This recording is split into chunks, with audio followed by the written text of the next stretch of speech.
আল্লাহ রাসূল সাল্লাল্লাহু আলাইহি ওয়াসাল্লাম কখনোই রাখতেন না। সুবহানাল্লাহ নাই? আল্লাহ রাসূল সাল্লাল্লাহু আলাইহি ওয়াসাল্লাম কখনোই ওনার সাথে কেউ খারাপ আচরণ করলে উনি রাখতেন না। ওনাকে অত্যাচার করা হয়েছে, তিনি রাখতেন না। জুলুম করা হয়েছে, তিনি রেগে যেতেন না। রাসূল সাল্লাল্লাহু আলাইহি ওয়াসাল্লাম মক্কায় যখন নামাজ পড়তেন, উটের পচা নাড়ি ভুঁড়ি আল্লাহ রাসূল সাল্লাল্লাহু আলাইহি ওয়াসাল্লাম ঘাড়ে আর পিঠের উপর চাপিয়ে দেয়া হতো। আমাদের কার কার পিঠের উপর নামাজ অবস্থায় উটের বা গরুর নাড়ি ভুঁড়ি চাপায় দেয়া হয়েছে এলাকায়? আছে কেউ? নাই। তায়েফের ময়দানে আল্লাহ রাসূল সাল্লাল্লাহু আলাইহি ওয়াসাল্লাম দাওয়াত দিতে গেলেন, নিজের লাভের জন্য না তায়েফবাসীদের লাভের জন্য? তায়েফের ময়দানে রক্তাক্ত হলেন তিনটা জায়গায়। দেখে এসেছি আমি, এখানে আহত করা হলো, আবার উঠে দাঁড়ালেন, আবার পাথর মারা হলো। কোন গায়ে পাথর মেরেছো তোমরা? এরকম সুন্দর শরীর পৃথিবীর কোন দ্বিতীয় মানুষের ছিল নাকি? এত সুশ্রী মানুষ, শুভ্র মানুষ, পরিচ্ছন্ন মানুষ দুনিয়াতে দ্বিতীয়টা ছিল না। এত নুরানি চেহারার মানুষ পৃথিবীতে দ্বিতীয়টা নাই। এই মহানবীকে ওরা পিটিয়ে রক্তাক্ত করেছে, পাথর মেরে রক্তাক্ত করেছে। 3 বার গেছি ওদের লাভের জন্য, ওরা আমারে মারলো। আহা, তারপরও রাসূল সাল্লাল্লাহু আলাইহি ওয়াসাল্লাম কি রেগে গিয়েছেন? কারণ রেগে গেলেন তো হেরে গেলেন। কোনোভাবেই রাসূল সাল্লাল্লাহু আলাইহি ওয়াসাল্লাম রাখতেন না। নিজের উপর অত্যাচার আসলে রাসূল সাল্লাল্লাহু আলাইহি ওয়াসাল্লাম রাগেন নাই। তবে মাঝে মাঝে রাখতেন, যদি আল্লাহর বিধান লঙ্ঘিত হতো তখন বিশ্বনবী রেগে যেতেন। আল্লাহর জমিনে আল্লাহর বিধান লঙ্ঘিত হলে এই লোকটা রেগে যেতেন, প্রিয় নবী, তখন সহ্য করতেন না। এক সাহাবী এসে বললেন, ইয়া রাসূলুল্লাহ, এমন ইমাম পাঠিয়েছেন আমাদের এলাকায়, বড় বড় সূরা দিয়ে নামাজ পড়ায়, এত বড় সূরা দিয়ে পড়ে, তার পিছনে দাঁড়িয়ে থাকার ক্ষমতা আমার নাই। এই কথা শুনে বিশ্বনবী রেগে গেলেন, কারণ ইসলামের বিধান এখানে লঙ্ঘিত হচ্ছে, ঠিক কিনা? এত রাগলেন, চেহারা আগুনের গোলার মতো লাল হয়ে গেল। ওই সাহাবীকে ডেকে পাঠিয়ে ধমকালেন, খবরদার, তোমরা মানুষকে দিন থেকে ভাগিও না, সহজ করে ইসলামকে উপস্থাপন করো। জামাতের ইমামতির চান্স পেলে লম্বা কেরাত করো না, একটা মিডিয়াম স্ট্যান্ডার্ড রেখে কেরাত করবা, কারণ তোমার পেছনে অসুস্থ লোক থাকতে পারে, মুসল্লি, মুসাফির থাকতে পারে, তাই না? আবার মদিনাতে বনু মাখজুমিয়া গোত্রের এক নারী চুরিতে ধরা পড়ল। কিসে? চুরির বিধান কি? السارق والسارقة فاقطعوا أيديهما جزاء بما كسبا نكالا من الله والله عزيز حكيم। চোর বা চুন্নি দামি কোনো জিনিস যদি চুরি করে নেয় তাহলে তার হাত কেটে দাও। তো রাসূল সাল্লাল্লাহু আলাইহি ওয়াসাল্লাম ছিলেন চিফ অফ দা গভর্নমেন্ট, রাসূল সাল্লাল্লাহু আলাইহি ওয়াসাল্লাম ডান হাত কেটে দিবে। কিন্তু যেই মেয়েটা চুরি করছে এলাকার খুব সম্ভ্রান্ত বংশের মেয়ে, অনেক সময় হয় না এমপির মেয়ে, চেয়ারম্যানের মেয়ে, বড় বিজনেস ম্যাগনেটের মেয়ে, ছেলে অন্যায় করে ফেলছে একটা, আছে না নাই? এখন সাহাবীরা দেখলেন মদিনায় যদি বিশ্বনবী এই চুরির বিচার কার্যকর করে মেয়েটার হাত কেটে দেয়, এই মেয়েটার সম্ভ্রান্ত বংশের লোকেরা বিশ্বনবীর উপর চড়াও হবে, নতুন করে দাঙ্গা বাঁধবে, সবাই যে বিশ্বনবীর কাছে বলবে, কিন্তু কেউ সাহস পায় না। উসামা বিন যায়েদ বিশ্বনবীর ভালোবাসা বড়ই পছন্দ করতেন বিশ্বনবী সাইয়েদনা উসামা বিন যায়েদ রাদিয়াল্লাহু তাআলা আনহুকে। সবাই বললেন, উসামা তুমি যাও, তোমারে বিশ্বনবী বড্ড ভালোবাসে, তুমি বললে তোমার কথা নবী ফিরাবে না। সাইয়েদনা উসামা যে বললেন, ইয়া রাসূলুল্লাহ, সবাই মিলে আমারে পাঠিয়েছে যেন আমি সুপারিশ করি। যদিও বনু মাখজুমিয়া গোত্রের মেয়েটা চুরিতে ধরা পড়েছে, মেয়েটা আসলেই চোর, চুরি করেছে, কিন্তু বড় একটা বিষয়কে খেয়াল করে নবী সবার সুপারিশের কারণে এই মেয়েটার হাত আপনি কেটে দিয়েন না। এই কথা বলার সাথে সাথে বিশ্বনবীর চেহারাটা আগুনের গোলার মতো লাল হয়ে গেল। ক্ষেপে গেলেন বিশ্বনবী, রেগে গেলেন, আর বললেন, এত বড় সাহস কোত্থেকে পেলে উসামা? এটা তো আল্লাহর আইন, চোর চুরি করলে হাত কাটো কার আইন? বাংলাদেশে যদি এই আইন চালু হয়, চোর খুঁজে পাওয়া যাবে? দেশের টাকা যারা চুরি করে এদেরকে পাওয়া যাবে? পেঁয়াজের দাম যারা বাড়ায় এদের খুঁজে পাওয়া যাবে? মজুদদারদেরকে আর খুঁজে পাওয়া যাবে না, সব চোর মানুষ হয়ে যাবে, ঠিক কিনা? একটা বিচার যদি করে, সরাসরি সম্প্রচার, সব টিভিতে লাইভ ব্রডকাস্ট, আমরা দেখলাম চোরের হাত কাটতেছে কিভাবে, এরপরে চুরি করার আগে 10 বার ওর আত্মা কেঁপে উঠবে। রাসূল সাল্লাল্লাহু আলাইহি ওয়াসাল্লাম বললেন, এটা আল্লাহর আইন, কেমন করে তুমি সুপারিশ করো আল্লাহর আইন থামানোর জন্য? লাউ কানা ফাতিমাতু বিনতে মুহাম্মাদিন সারাকাত লাকাতা মুহাম্মাদুন ইয়াদাহা। আজকে আমার কলিজার টুকরা নয়নের পুটুলি ফাতেমাও যদি চুরিতে ধরা পড়তো, আমি ফাতেমার হাতটা কেটে দিতে 1 সেকেন্ডও দেরি করতাম না। আমার মেয়ে ফাতেমাও যদি চুরি করতো, আমি হাত কেটে দিতে দেরি করতাম। রেগে যেতেন প্রচন্ড, এমনি রাখতেন না। কেউ আক্রমণ করলে ব্যথা দিলে, কষ্ট দিলে রাখতেন না। কিন্তু আল্লাহর জমিনে আল্লাহর বিধান যখন লঙ্ঘিত হতো, আল্লাহ রাসূল সাল্লাল্লাহু আলাইহি ওয়াসাল্লাম রেগে যেতেন। তাহলে কোথায় রাগ করবেন আর কোথায় করবেন না বোঝা গেছে তো? সব জায়গায় রাগ করা যাবে? এজন্য মুত্তাকিনদের 2 নাম্বার বৈশিষ্ট্য ওয়াল কাযিমিনাল গায়যা, মুত্তাকিনরা রাগ দেখায় না, মেজাজ দেখায় না, বরং মুত্তাকিন বান্দারা আল্লাহর খুশির জন্য নিজের রাগ আর ক্রোধকে নিয়ন্ত্রণ করে। রাসূল সাল্লাল্লাহু আলাইহি ওয়াসাল্লাম আল্লাহর বিধান লঙ্ঘিত হলে রেগে যেতেন, এছাড়া রাখতেন না। একবার তাহাজ্জুদের সময় সাইয়েদনা আলী রাদিয়াল্লাহু তাআলা আনহু আর ফাতেমা রাদিয়াল্লাহু তাআলা আনহাকে ডাকতে গেলেন তাহাজ্জুদ পড়ার জন্য। কিসের জন্য? যে ডাকলেন, দরজায় কড়া নাড়লেন, আলী ওঠো, ফাতিমা ওঠো। কিন্তু সাইয়েদনা আলী রাদিয়াল্লাহু তাআলা আনহু বললেন কি জন্য উঠবো? আল্লাহ রাসূল সাল্লাল্লাহু আলাইহি ওয়াসাল্লাম বললেন তাহাজ্জুদের জন্য। আলী রাদিয়াল্লাহু তাআলা আনহু একটু কৌশল করে বললেন, আমাদের রুহু তো আল্লাহর হাতে। রুহু কার হাতে? আল্লাহ যখন রুহু ফিরাই দিবে তখন ঠিকই উঠবো, পড়বো তাহাজ্জুদের নামাজ, পড়বো, রুহুটা ফিরে আসুক, পড়বো। একটু কৌশল করলেন। তো রাসূল সাল্লাল্লাহু আলাইহি ওয়াসাল্লাম এই কৌশলটারে পছন্দ করলেন না। রাসূল সাল্লাল্লাহু আলাইহি ওয়াসাল্লাম আমি বলা মাত্রই যেন উঠে যায়, রাসূল সাল্লাল্লাহু আলাইহি ওয়াসাল্লাম তখনও রেগে গেলেন। বুখারীর বর্ণনা, তিনি ফিরে আসতেছিলেন আর রাগে নিজের রানের মধ্যে চাপড়াচ্ছিলেন এরকম, ওয়াকানাল ইনসানু আকসারা শাইইন জাদালা। আরে মানুষ কত ঝগড়া করতে জানে, আরে মানুষ কত তর্ক করতে জানে, মানুষ যে কত ঝগড়া করে, মানুষ যে কত তর্ক করে, নিজের উপর নিজে ঝাল মিটাচ্ছিলেন রানের মধ্যে চাপড়াতে চাপড়াতে। সুবহানাল্লাহ পড়ে। আক্রমণ করলে রাখতেন না, ওটের নারী ভুড়ি চাপিয়ে দিলে রাখতেন না, কিন্তু ধর্মীয় বিধান লঙ্ঘিত হলে বিশ্বনবী রেগে যেতেন, চিল্লা এখন সুবহানাল্লাহ। এজন্য মুত্তাকিদের 2 নাম্বার বৈশিষ্ট্য আল কাযিমিনাল গায়দ, রাগকে সংবরণ করতে হবে, রাগ দেখানো যাবে না। রাগ দেখাবেন, কি করবেন? নিয়ন্ত্রণ করব, একজন নিয়ন্ত্রণ করবে শুধু, আর আপনারা কোপায় ফেলাইবেন সব।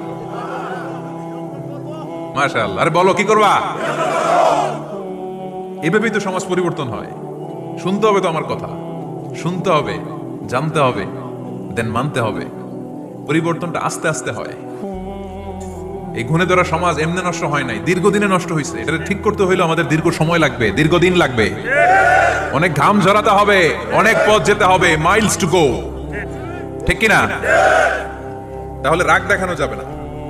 রাগকে কি করব? কন্ট্রোল করব। সবাই রাজি? যারা হাত তুলছিলা যে আমার রাগ বেশি, তোমাদের জন্য tips, how to control anger, কিভাবে রাগ কমাতে হয়। আল্লাহ রাসূল সাল্লাল্লাহু আলাইহি ওয়াসাল্লাম এটাও শিখাই দিয়েছে। শুধু হুজুরে কইছে সুবহানাল্লাহ। সুবহানাল্লাহ বললে কি গুনাহ হবে? একবার সুবহানাল্লাহ বললে আকাশের জমিনের মাঝখানে সব ফাঁকা জায়গাটা সওয়াব দিয়ে ওই সওয়াব আল্লাহ আপনার আমলনামায় ঢুকায় দিবে। খুব চালাক এলাকার লোকেরা, সওয়াবের কথা শুই না, লাভ শুই না। সুবহানাল্লাহ, লাভ আছে যেখানে আমরা আছি।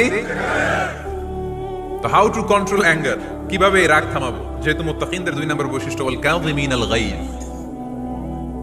মুত্তাকিদের বৈশিষ্ট্য তারা রাগকে নিয়ন্ত্রণ করে। আল্লাহ রাসূল শিখাই দিলেন, 4টা পদ্ধতি শিখালেন রাগ কমানোর। কয়টা মনে থাকবে? অ্যাপ্লাই করবো এগুলো, দেখবো আজকে থেকে রাগ কমে কিনা, পারা যাবে। 2 সাহাবী বিশ্বনবীর সামনে ঝগড়া লাগলেন, কথা কাটাকাটি, কথার পিঠে কথা, কথার নাম লতা। কথা বলতে বলতে ঝগড়া লাগতে লাগতে এক সাহাবী রেগে মেগে আগুন, মারামারির জন্য উদ্যত হলেন। বিশ্বনবী দেখলেন ওই সাহাবীর চেহারাটা একেবারে আগুনের গোলার মতো লাল হয়ে গিয়েছে। বিশ্বনবী বললেন, ইন্নী লা আ'লামু কালিমাতান, আমি এমন একটা বাক্য জানি, এই রাগান্বিত সাহাবী যদি এখন এই বাক্যটা পড়া শুরু করে দেয়, তার রাগটারে নিমিষেই ঠান্ডা বানাইয়া দিবে কে? ওই সাহাবী বললেন, ইয়া রাসূলুল্লাহ, কি সেই বাক্য আমারে শিখাইয়া দেন। বিশ্বনবী বললেন, পড়ো, আউযু বিল্লাহি মিনাশ শাইতানির রাজীম। আবার পড়েন, আউযু বিল্লাহি মিনাশ শাইতানির রাজীম। সুবহানাল্লাহ। রাগ কমানোর দোয়া, সহিহ হাদিস। ওই সাহাবী যদি এই বাক্যটা পড়ে তার রাগ কমে যাবে। বাক্যটা হচ্ছে আউযু বিল্লাহি মিনাশ শাইতানির রাজীম, বিতাড়িত শয়তানের কাছ থেকে আল্লাহর কাছে পানাহ চাচ্ছি, প্রোটেকশন চাচ্ছি। বলতে দেরি, রাগ থামতে দেরি হবে। টিপস নাম্বার 1 মনে থাকবে তো? টিপস নাম্বার 2, বিশ্বনবী বললেন, ইযা গাদিবা আহাদুকুম ফালিয়াসকুত, তোমাদের যখন প্রচন্ড রাগ চলে আসে, বেশি যখন প্রচন্ড যখন তোমরা রেগে যাও, তখন কথা বন্ধ করে চুপ হয়ে যাও। কি করতে হবে? চুপ, একেবারে চুপ। অনেকে রাগের সময় গড়গড় করে কি যেন বলতে থাকে, আছে না নাই? রাগে গড়গড় করতে থাকে আর কি যেন বলতে থাকে। এই যত বলবেন, যত গালি দিবেন, বলে না গালি দেয় না রাগের সময়, অশ্রাব্য ভাষায় অনেকে গালি গালাজ শুরু করে দেয়, আছে না নাই? না, আসুকুত, ইদা গাদিবা আহাদুকুম ফালিয়াসকুত। আল্লাহ রাসূল সাল্লাল্লাহু আলাইহি ওয়াসাল্লাম বললেন, যখন তোমাদের কেউ প্রচন্ড রেগে যায়, সে তার কথা যেন বন্ধ করে দেয়। চুপ, keep silent, keep quiet, relax, cool. পারবেন? তাহলে প্রথম টিপস কি পড়তে হবে? বাইরে নামক দিয়া পড়ে না। আসসালামু আলাইকুম। ইসলামিক টিভি 29 নতুন ভিডিও পেতে অবশ্যই সাবস্ক্রাইব করবেন। ধন্যবাদ। এটা হলো 1 নাম্বার টিপস। 2 নাম্বার টিপস, ইযা গাদিবা আহাদুকুম ফালইয়াসকুত। মাশাআল্লাহ, চুপ থাকতে হবে। বেশি রাগ চলে আসলে কি করতে হবে? 3 number tips, lower your action. আপনার অ্যাকশনকে কমায় দেন। কিন্তু আমরা ওই সময় মারি ডাইরেক্ট অ্যাকশন। রাগের সময় আমরা কি করি? আল্লাহ রাসূল বললেন লোয়ার, মিনিমাইজ ইউর অ্যাকশন। কি বললেন আল্লাহ রাসূল? অ্যাকশন কমাও, কার্যক্রম কমায় দাও। ইযা গাদিবা আহাদুকুম ওয়া হুয়া কাইম ফালিয়াজলিস। দাঁড়ানো অবস্থায় তোমাদের কেউ যদি রেগে যায় সে যেন বসে পড়ে। ফাইন যাহাবা আনহুল গাদাবু ওয়া ইল্লা ফালিয়াত্তাজি। কেউ যদি দাঁড়ানো অবস্থায় রেগে যায় সে যেন বসে পড়ে। বসে থাকার পরেও যদি তার রাগ কমতে না চায় সে যেন শুয়ে পড়ে। তাহলে দাঁড়ানো অবস্থায় রাগ আসলে কি করবেন? বসা অবস্থায় রাগ আসলে, শোয়া অবস্থায় রাগ আসলে চোখ বন্ধ করে ঘুমায় যাবেন। রাগ আসবে আর সুবহানাল্লাহ কইবেন না? কত বড় ফিজিশিয়ান, কত বড় ডাক্তার আল্লাহ রাসূল সাল্লাল্লাহু আলাইহি ওয়াসাল্লাম। সুবহানাল্লাহ। কয়টা গেল? কয়টা? 1 নাম্বার কি পড়া? মাশাআল্লাহ। 2 নাম্বার চুপ থাকা। 3 নাম্বার দাঁড়ায় থাকলে বসে যাওয়া, বসা থাকলে পারবেন? 4 নাম্বারটা অনেক মজার টিপস, শুনবেন? আল্লাহ রাসূল সাল্লাল্লাহু আলাইহি ওয়াসাল্লাম বললেন 4 নাম্বার টিপস শুনো। ইন্নাল গাদাবা মিনাশ শাইতান। নিশ্চয়ই রাগ আসে শয়তান থেকে। ওয়া ইন্নাশ শাইতানা খুলিকা মিনান নার। শয়তান তৈরি আগুন থেকে। ওয়া ইন্নান নারা তুতফাউ বিল মা। আগুন নিবানো হয় পানি দিয়ে। ফাইদা গাদিবা আহাদুকুম ফালিয়াতাওয়াদ্দা। তাই কারো যখন রাগ খুব বেড়ে যায় সে যেন ঠান্ডা পানি দিয়ে ওযু করে। কি সুন্দর টিপস, কি সুন্দর ফিলোসফার আল্লাহ রাসূল সাল্লাল্লাহু আলাইহি ওয়াসাল্লাম। কত বড় দার্শনিক ছিলেন তিনি। আল গাদাবু মিনাশ শাইতান, কথার সিকোয়েন্স দেখেন, ওজন দেখেন। আল গাদাবু মিনাশ শাইতান, রাগ আসে শয়তানের থেকে। রাগ এনে দেয় কে? শয়তান। ওয়া শাইতানু খুলিকা মিনান নার। শয়তান তৈরি কি থেকে? আগুন থেকে। ওয়ান নারু তুতফাউ বিল মা। আগুন নিভায় কি দিয়ে? ফাইদা গাদিবা আহাদুকুম ফালিয়াতাওয়াদ্দা। তাই তোমাদের কেউ যখন রেগে যায় সে যেন পানি দিয়ে ওযু করে নেয়। পারবেন? ওযু করে ফেলবেন ঠান্ডা পানি দিয়ে। ঠান্ডা পানি মাথায় দিবেন, চোখে পানির ঝাপটা দিবেন। আপনার রাগকে ঠান্ডা করে দিবে কে? তাহলে আওয়াজ করে বলেন রাগ কমানোর 1 নাম্বার ফর্মুলা কি? আউযু বিল্লাহি মিনাশ শাইতানির রাজীম। 2 নাম্বার চুপ থাকা। 3 নাম্বার বসে পড়া, শুয়ে পড়া। 4 নাম্বার ওযু করা। 4 নাম্বার। এই 4টা পদ্ধতিতে আপনি রাগ কমাতে চাইলে আপনার রাগ কমাই দিবে কে? এজন্য আল্লাহ বললেন আমার মুমিন বান্দার 2 নাম্বার গুণ, তারা রাগকে নিয়ন্ত্রণ করে। আল্লাযীনা ইউনফিকুনা ফিস সাররাই ওয়াদ দাররাই ওয়াল কাযিমিনাল গায়য। আমার মুত্তাকিন বান্দাদের প্রথম গুণ সুখে দুঃখে দান করে। মনে আছে? 2 নাম্বার গুণ কি? রাগকে নিয়ন্ত্রণ করে। 3 নাম্বার গুণ হচ্ছে ওয়াল আফিনা আনিন নাস। মানুষকে ক্ষমা করে দেয়। মানুষকে কি করে? আমরা তো ক্ষমা করি না। হ্যাঁ, দইরা আবুইটালা মানে কি? এটার মিনিং কি? ফিশালায়। হ্যাঁ, কি করে? আইকালায়, আইজালায়, আইকালা, আইকালা। আঞ্চলিক শব্দ। আঞ্চলিক শব্দগুলো অনেক সুন্দর, এক এক জেলায় এক এক রকম। তার মানে আমরা ক্ষমা করতে চাই না, আমরা দইরা আইকালাই। তার মানে আমরা রাগ ঝাড়ি আর কি, ভিতরে যে ক্ষোভ জমা থাকে এগুলো ঝাড়ি, আমরা ক্ষমা করতে চাই না। কিন্তু ভাই মুত্তাকি যদি হতে চান আপনাকে ক্ষমা করে দিতে হবে। কি করবেন? কি করবেন? ক্ষমা করে দেন। আচ্ছা, একটু আওয়াজ করে উত্তর দেন। আমরা আল্লাহর কাছে এই যে পাপ করি, অন্যায় করি, মাফ চাই না? ক্ষমা চাই না? আল্লাহ আমাদেরকে ক্ষমা করুক এটা আমরা চাই কি চাই না? আল্লাহ আমাদেরকে ক্ষমা করুক এটা আমরা চাই, কিন্তু আমরা আমাদেরকে ক্ষমা করতে পারি না। যদি আল্লাহর কাছে ক্ষমা পেতে চান তাহলে আগে নিজেরা নিজেদেরকে ক্ষমা করে দেন। আল্লাহ ভুল করছি, আল্লাহ মাফ করে দাও, ক্ষমা করো। আমি ক্ষমা চাইতেছি কিন্তু আমি ক্ষমা করি না আরেকজনকে। তুমি ক্ষমা করো না, তুমি ক্ষমা চাও কোন সাহসে?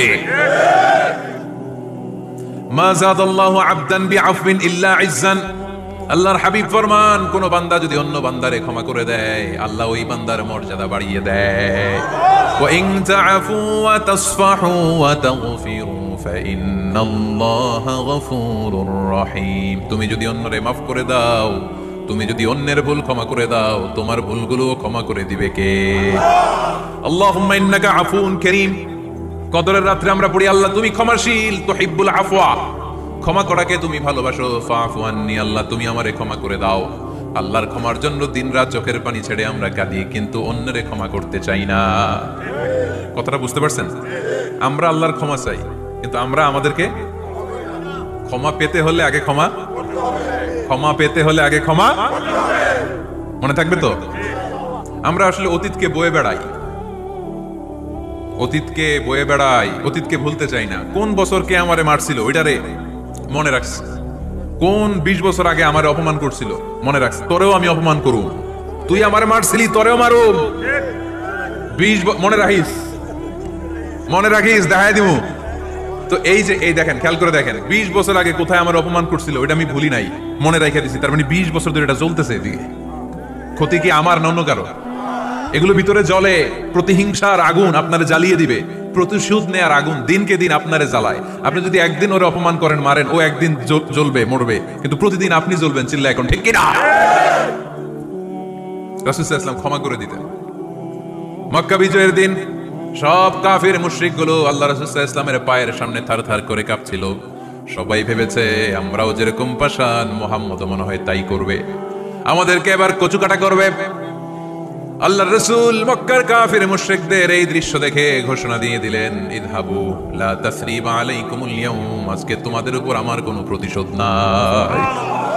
ইযহাবু ফানতুমুত তালাকা, আমি তোমাদেরকে স্বাধীন করে দিলাম। ঐতিহাসিকরা বিশ্বনবীর এই বিশাল দিলদরিয়া দেখে অবাক হয়েছে। তারা বলতে বাধ্য হয়েছে, in the long history of the world there is no instance of magnanimity and forgiveness which was showed by Muhammad sallallahu, when all of his enemies laid under his feet and he forgave them one and all. পৃথিবীর ইতিহাসে ক্ষমার এরকম নজির কোন মানুষ দেখাতে পারে নাই। যখন তার ঘোর শত্রুরা তার পায়ের সামনে বসে থারথার করে কাঁপছিল, তিনি চাইলেই পিষে মারতে পারতেন, কিন্তু তা না করে তিনি ক্ষমা করে দিয়েছেন। কি করবেন? ওয়ালা আফিনা আনিন নাস, মুত্তাকি বান্দার 3 নম্বর বৈশিষ্ট্য, মুত্তাকি বান্দারা ক্ষমা করে দেয়। তারা মনের মধ্যে হিংসা, রাগ এগুলো পুষে রাখে না। সুবহানাল্লাহ পড়েন। যারা ক্ষমা করে এরা অনেক ভালো থাকে ভাই, জানেন? আপনি ক্ষমা করে দিলে আপনি শান্তিতে থাকবেন। আপনি যদি আপনার ব্যাড এক্সপেরিয়েন্স, তিক্ত অভিজ্ঞতা, কে আপনার গালি দিছিল, কষ্ট দিছিল, সবসময় এগুলো বয়ে বেড়ান, it will burn yourself inside. এগুলো আপনার ভিতরে জ্বালায় পড়ে ছারখার করে দিবে। আর যদি ভুলে যান, জায়গায় মাফ করে দেন, তাহলে শোধবোধ সব শেষ। আমি আছি শান্তিতে, ঠিক কিনা? আমরা শান্তি চাই কি চাই না? আমরা অতীতের এই কষ্ট বুকে নিয়ে আর চলতে চাই? সমাধান একটাই, ক্ষমা করে দেন। স্ট্যামফোর্ড ইউনিভার্সিটি, ক্যালিফোর্নিয়ার স্ট্যামফোর্ড ইউনিভার্সিটির একজন প্রফেসর ফ্রেডরিক লাস্কিন, ওনার একটা আর্টিকেল আমি পড়েছি। ওখানে উনি গবেষণা চালিয়েছেন, অনেক মানুষের মধ্যে গবেষণা চালিয়ে দেখেছেন। আসসালামু আলাইকুম, ইসলামিক টিভি 29 নতুন ভিডিও পেতে অবশ্যই সাবস্ক্রাইব করবেন। ধন্যবাদ। যে যারা অন্যরা ক্ষমা করতে পারে না, এদের রোগবালাই বেশি, কষ্ট বেশি, আর যারা সহজে ক্ষমা করে দেয় এরা সবসময় শান্তিতে থাকে। এটা পরীক্ষিত, এটা ওনার একটা রিসার্চ। এরপর আমেরিকাতে একটা স্টেট আছে ম্যাসাচুসেট। এই ম্যাসাচুসেট জেনারেল হসপিটালে একজন পৃথিবী বিখ্যাত সাইকিয়াট্রিস্ট বসে, মনোবিজ্ঞানী, নাম হচ্ছে প্রফেসর হারবার্ট বেনসন। এই হারবার্ট বেনসন উনিও ওনার সব রোগীদেরকে দিয়ে একটা ফর্ম পূরণ করায়। সেখানে উনি কিছু কোশ্চেনার ছুড়ে দেয়, প্রশ্ন করে, আর উত্তর নেয়। পরে জরিপ করে উনি দেখতে পেয়েছে ওনার যে সমস্ত রোগীরা মনের ভিতরে রোগ, এই রাগ, এই ক্ষোভ, এই হিংসা বিদ্বেষ এগুলো অন্তরে পুষে রেখেছে, এদের স্ট্রোক করার এবং হার্ট অ্যাটাক করার রেটিংটা বেশি। এরা মেন্টাল স্ট্রেসে ভোগে বেশি। আর যারা সহজে ক্ষমা করে দেয়, মাফ করে দেয়, এদের মধ্যে এই রোগ বালাই নাই। যেরকম সুবহানাল্লাহ। এজন্য আল্লাহ বলেন মুত্তাকিনদের 3 নম্বর বৈশিষ্ট্য, মুত্তাকিনরা আল্লাহর কাছে যেমনি ক্ষমা চায়, তারা নিজেরাও অন্যদেরকে তেমনি ক্ষমা করে দেয়। ওয়াল আফিনা আনিন নাস, আজকে থেকে আমরা মানুষের ক্ষমা করে দিব। কারো জন্য অন্তরে কোনো হিংসা বিদ্বেষ পুষে রাখা যাবে? অনেকে এগুলো ভুলতে চায় না, পেলে পুষে বড় করে, আর ভিতরে খালি জ্বলে। ভিতরে কি করে? এই জ্বালাও পোড়াও আমরা বয়ে বেড়াতে চাই না। মুসনাদে আহমদ ইবনে হাম্বলের হাদিস, চমৎকার একটা ঘটনা। কানগুলো খরগোশের কানের মতো খাড়া করে শোনেন। আল্লাহ রাসূল সাল্লাল্লাহু আলাইহি ওয়াসাল্লাম কোন একটা মজলিসে একজন আনসারী সাহাবীর ব্যাপারে ঘোষণা দিল, বলল এখন যে সাহাবী এসে বসবে সে সাহাবী জান্নাতি। আনসারী সাহাবী এসে বসলো, সবাই তো অবাক, আমাদের কারো ব্যাপারে বিশ্বনবী এই কথা বলল না, এই আনসারী সাহাবী জান্নাতি। আবার কয়েকদিন পরে আরেকটা মজলিসে বিশ্বনবী আবার ঘোষণা দিলেন, এই মুহূর্তে এমন একজন সাহাবী এসে এইখানে বসবে, এই সাহাবীটা জান্নাতি। সবাই খেয়াল করে দেখলো, আগের মজলিসে যেই লোকটাকে বিশ্বনবী জান্নাতি বলে ঘোষণা দিয়েছে, আজকেও ওই সাহাবী এসে ওই জায়গায় বসেছে। তৃতীয় দিন আবার বিশ্বনবী বললেন, এখন একজন সাহাবী এখানে এসে বসবে, সে জান্নাতি। সবাই খেয়াল করে দেখলো, ওই সাহাবীটাই আবার এসে বসেছে। সবাই অবাক, কি আজীব, কি আছে এই সাহাবীর মধ্যে, যে সাহাবীর ব্যাপারে খুদ বিশ্বনবী তিনবার ঘোষণা দিলেন যে সে জান্নাতি। সবচেয়ে বেশি অবাক হয়েছিলেন সাইয়েদনা আব্দুল্লাহ ইবনে আমর ইবনে আস। মনে মনে ভাবলেন, এটা তো চারটেখানে কোনো কথা না, বিশ্বনবীর অ্যানাউন্সমেন্ট। দুনিয়ার বুকে বিশ্বনবী তিনবার এই আনসারী সাহাবীকে জান্নাতি বলে ঘোষণা দিয়েছে, নিশ্চয়ই এই সাহাবীর এমন বিশেষ কোনো আমল আছে, এমন বিশেষত্ব আছে যেটা আমাদের মধ্যে নাই। যেমন করেই হোক এই সাহাবীর ভেতরের সব খবর আমার জানতে হবে। সাইয়েদনা আব্দুল্লাহ ইবনে আমর ইবনে আস একবার পরিকল্পনা করে ওই সাহাবীর বাড়িতে চলে গেলেন, যে বললেন, ভাই আমার আব্বার সাথে কয়েকদিন ধরে ঝগড়া, আমার ঘরে থাকতে মন চাচ্ছে না, তোমার বাসায় মেহমান হয়ে এসেছি, যদি তুমি অনুমতি দাও তোমার বাড়িতে 3 দিন মেহমান হয়ে আমি থাকতে চাই। কখন এই আনসারী সাহাবী কি করে, একদিন, 2 দিন, 3 দিন পর্যন্ত ফলো করার পরে সাইয়েদনা আব্দুল্লাহ ইবনে আমর ইবনে আস এমন কোন বিশেষ আমল এই সাহাবীর মধ্যে খুঁজে পায় নাই। 3 দিন গভীরভাবে পর্যবেক্ষণ, অবজারভেশনের পরে বিশেষ কোনো আমল ওনার চোখে পড়ে নাই। এবার 3 দিন পরে তো চলে যাবার পালা, ঠিক কিনা? এবার তিনি সোজা সাপটা আনসারী সাহাবীর কাছে যে ভিতরের কথা খুলে বলে ফেললেন, বললেন, ও ভাই, আসলে আমার বাবার সাথে এমন বড় কোনো ঝগড়া আমার হয় নাই যে কারণে বাড়ি থেকে বের হয়ে তোমার মেহমান আমার হওয়া লাগবে, আমি বিশেষ এক উদ্দেশ্যে এসেছি। কি উদ্দেশ্য? আব্দুল্লাহ ইবনে আমর ইবনে আস এবার বলতে আরম্ভ করলেন, আমরা খেয়াল করেছি 3টা মজলিসে বিষ্ণু ঈসা ইসলাম তোমাকে জান্নাতি বলে ঘোষণা করেছে, তাই আমি জানার জন্য এসেছি তুমি এমন কি আমল করো যে কারণে বিশ্বনবী ঘোষণা দিলেন যে তুমি জান্নাতি। কি এমন বিশেষ আমল আছে তোমার, আমার একটু বলো, আমি ওই আমল করে জান্নাতি হতে চাই। আল্লাহু আকবার। এবার আনসারী সাহাবী মুখ খুললেন, উনি বললেন, ও ভাই আব্দুল্লাহ ইবনে আমর ইবনে আস, এমন কোনো বিশেষ আমল আমার নাই, হালাল পন্থায় রুজি করি, ব্যবসা করি, নামাজের সময় নামাজ পড়ি, রাতে এসে ঘুমিয়ে যাই, ফজরের আগ দিয়ে উঠে তাহাজ্জুদ করি, সময় মতো জিকির আজকার করি, কোরআন তেলাওয়াত করি, কিছু দান সদকা করি, সবাই যা করে আমিও তাই করি, স্পেশাল কোনো আমল আমার জীবনে নাই। তবে আব্দুল্লাহ ইবনে আমর ইবনে আস, শুনে রাখো, একটা কাজ আমি প্রতি রাতে করি, হয়তো বা এই কারণেও বিশ্বনবী আমার ব্যাপারে এমন ঘোষণা দিতে পারে। আব্দুল্লাহ বললেন, ও আনসারী সাহাবী, কি কাজ তুমি করো? এবার আনসারী সাহাবী বলতে লাগলেন, প্রতি রাতে যখন আমি আমার বিছানায় ঘুমোতে যাই, আমি কারো ব্যাপারে কোনো রাগ, কোনো হিংসা, কোনো ক্ষোভ অন্তরে নিয়ে ঘুমাতে যাই না। ওই দিন যার সাথে যা হয়েছে সবাই রে মাফ করে দিয়ে মিটমাট করে একটা প্রশান্ত অন্তর নিয়ে আমি বিছানায় ঘুমাতে যাই। ওই দিনে কেউ আমার গালি দিছে, কেউ আমার বকা দিছে, কেউ আমার বিরুদ্ধে মিছিল করছে, উল্টা পাল্টা যে যাই করুক না কেন, আমি কিচ্ছু মনে রাখি না।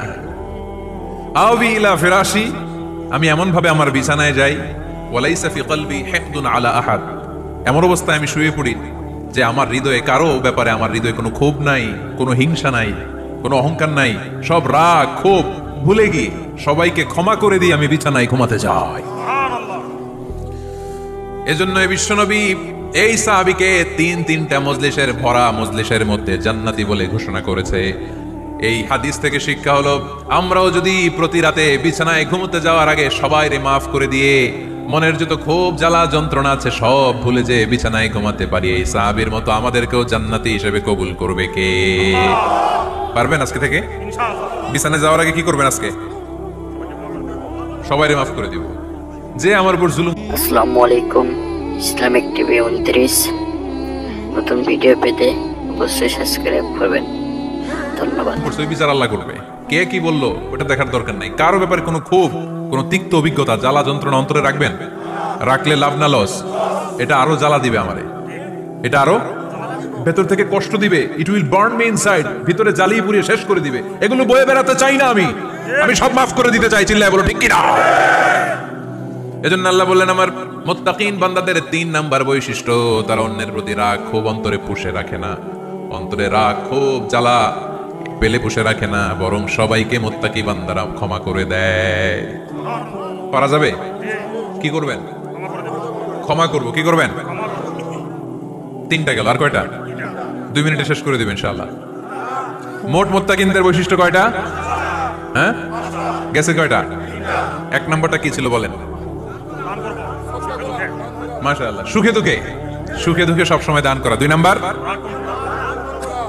রাগকে নিয়ন্ত্রণ করা। 3 নাম্বার, ক্ষমা করে দেয়া। এই কাজগুলো যারা করে তাদেরকে আল্লাহ পছন্দ করে। আল্লাহ বললেন ওয়াল্লাহু ইউহিব্বুল মুহসিনিন। অন্যের প্রতি যারা ইহসান করে তাদেরকে পছন্দ করে কে?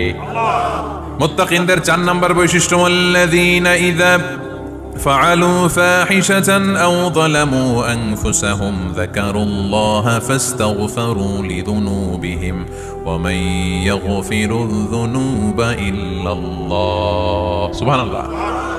4 নাম্বার বৈশিষ্ট্য, মুত্তাকিরা যদি কোনো অশ্লীল কাজ করে, অশ্লীল কাজ হয়ে যেতে পারে না? যুবক ভাইরা, তোমাদের ওয়াজ, ভুল হইতে পারে। ভুল করে পরকীয়ায় জড়ায় গেছো, বিবাহ বহির্ভূত সম্পর্কে জড়ায় গেছো, খারাপ সম্পর্কে জড়ায় গেছে, কেউ অশ্লীল কাজ করে ফেলছে, ব্লু ফিল্ম দেখে ফেলছে, নিজের উপর নিজে জুলুম করে ফেলছে, ক্ষমার দরজা মনে হয় বন্ধ। হ্যাঁ, খোলা আছে না নাই? আল্লাহ বললেন আল্লাযীনা ইযা ফাআলু ফাহিশাতান আও যালামু আনফুসাহুম। মুত্তাকিনরা যেহেতু মানুষ, ভুল তাদের হতেই পারে, ভুলের ঊর্ধ্বে কেউ না, ঠিক কি না? মুত্তাকিনরা যদি ভুল করে ফেলে, অন্যায় করে ফেলে, অশ্লীল কাজ করে ফেলে, স্মরণ হওয়া মাত্রই যাকারুল্লাহ, তারা আল্লাহর স্মরণ করে। They return back to their Lord, তারা আল্লাহর দিকে ফিরে আসে। তারা পাপের জন্য অনুতপ্ত হয়, কারণ সবাই পাপী। কথা কন, পাপ করেন নাই এরকম আল্লাহর ওলি কারা কারা দেখি? পিছনেও নাই।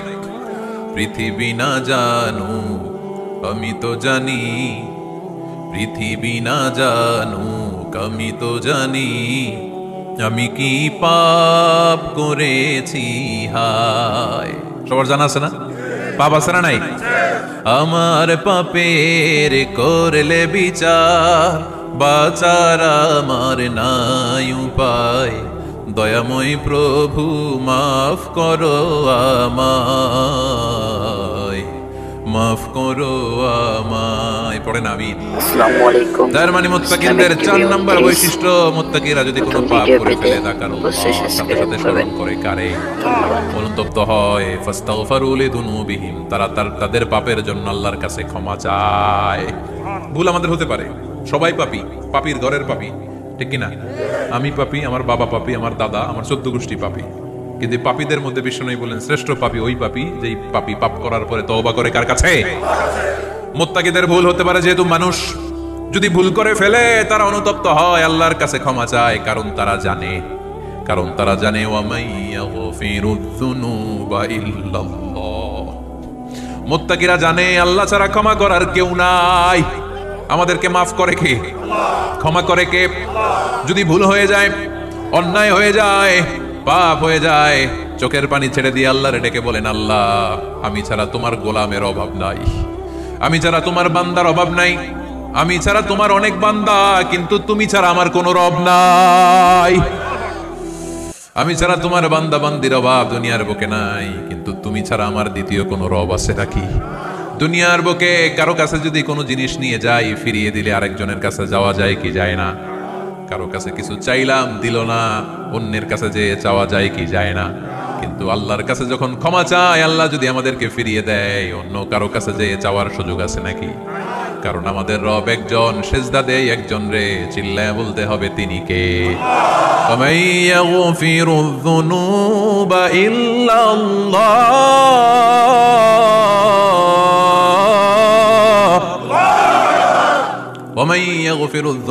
ইল্লাল্লাহ। আল্লাহ ছাড়া গুনাহ ক্ষমা করার দ্বিতীয় কোনো মাবুদ আমাদের আছে নাকি? ওয়ামাইয়াগফিরুয-যুনুবা ইল্লাল্লাহ, তিনি ছাড়া কে করবে আমাদের গুনার ক্ষমা? তিনি ছাড়া পাপ মোচন করার, পাপগুলো গুনাহগুলো ক্ষমা করে দেয়ার আর দ্বিতীয় কেউ? এজন্য আল্লাহ বললেন, আমার মুত্তাকি বান্দারা যদি ভুল করে ফেলে, অন্যায় করে ফেলে, আমার কাছে ক্ষমা চায়। আমার কাছে ক্ষমা চাইতে দেরি, আমি আল্লাহর ক্ষমা করতে দেরি হয়? তাহলে পাপ হলে, ভুল করে অন্যায় করলে ক্ষমা চাবো কার কাছে? 4টা গুণের কথা বললাম, কয়টা? 4 নাম্বার হচ্ছে, যদি ভুল হয়ে যায়, যদি অন্যায় করে ফেলি, ক্ষমার দরজা খোলা, আমরা সে আল্লাহর কাছে চাইবো। আল্লাহর কাছে ক্ষমা মাংনা করবো, চিল্লায় বলেন ঠিক কিনা? এরপরে 5 নম্বরে আল্লাহ বললেন ওয়ালাম ইউসিররু আলা মা ফাআলু ওয়া হুম ইয়ালামুন, তারা জেনে শুনে ওই পাপ বারবার করবে না। সুবহানাল্লাহ পড়েন। ভুল একটা হয়ে গেছে, ক্ষমা চাইলাম। সকালে খাদ্যে ভেজাল দিছি, বিকালে মাফ চাইলাম, আল্লাহ ভুল করে ফেলছি, মাফ করে দাও। এরপরের দিন দোকানে যে আবার ভেজাল মিশাইলাম, আবার মাফ। এরপরের দিন আবার মাফ, আল্লাহ মাফ করবে? সকালবেলায় ওজনে কম দিলাম, বিকালে মাফ চাইলাম, আল্লাহ ভুল হয়ে গেছিল, ক্ষমা করে দাও। এরপরের দিন দোকানে যে আবার ওজনে কম দিলাম, আবার রাত্রিবেলা মাফ চাইলাম, তারপরের দিন আবার কম দিলাম, আবার মাফ চাইলাম। এরকম করলে মাফ করবে নাকি? ওয়ালাম ইউসিররু আলা মা ফাআলু ওয়া হুম ইয়ালামুন, জেনে বুঝে ওই পাপ কাজ আর করবে না। কালে ভদ্রে দুই একবার ভুল অন্যায় পাপ হয়ে যেতে পারে, কিন্তু মুমিনরা কি ওটা কন্টিনিউ করে? মুত্তাকিনরা কি ওটা বারবার চালিয়ে যায়? বারবার চালালে এটা আল্লাহর সাথে গেম খেলা হয়, ঠিক কি না? সকালে আল্লাহ রেখে ওই একটা, বিকালে আজকে একটা, কালকে এমনটা করা যাবে? এজন্য আল্লাহ বলেন আমার মুত্তাকি বান্দাদের 5 নম্বরের বৈশিষ্ট্য হলো ওয়ালাম ইউসিররু আলা মা ফাআলু ওয়া হুম ইয়ালামুন। ওয়ালাম ইউসিররু, তাফসীর ইবনে কাসীরে এর তাফসীর এসেছে ওয়ালাম ইস্তামিররু আলা মা ফাআলু ওয়া হুম ইয়ালামুন, জেনে বুঝে যেই ভুল কাজ করে ফেলছে এটা বারবার করে না। এজন্য বারবার করা যাবে? মাফ চাওয়ার পরে ওই কাজ আর করব আমরা? এই 5টা কাজ যদি করি তাহলে মুত্তাকিদের কাতারে আমাদেরকে উঠায় দিবে কে? আসসালামু আলাইকুম, ইসলামিক টিভি 29 নতুন ভিডিও পেতে অবশ্যই সাবস্ক্রাইব করবেন, ধন্যবাদ। আসসালামু আলাইকুম, ইসলামিক টিভি 29 নতুন ভিডিও পেতে অবশ্যই সাবস্ক্রাইব করবেন, ধন্যবাদ। আসসালামু আলাইকুম, ইসলামিক টিভি 29 নতুন ভিডিও পেতে অবশ্যই সাবস্ক্রাইব করবেন, ধন্যবাদ।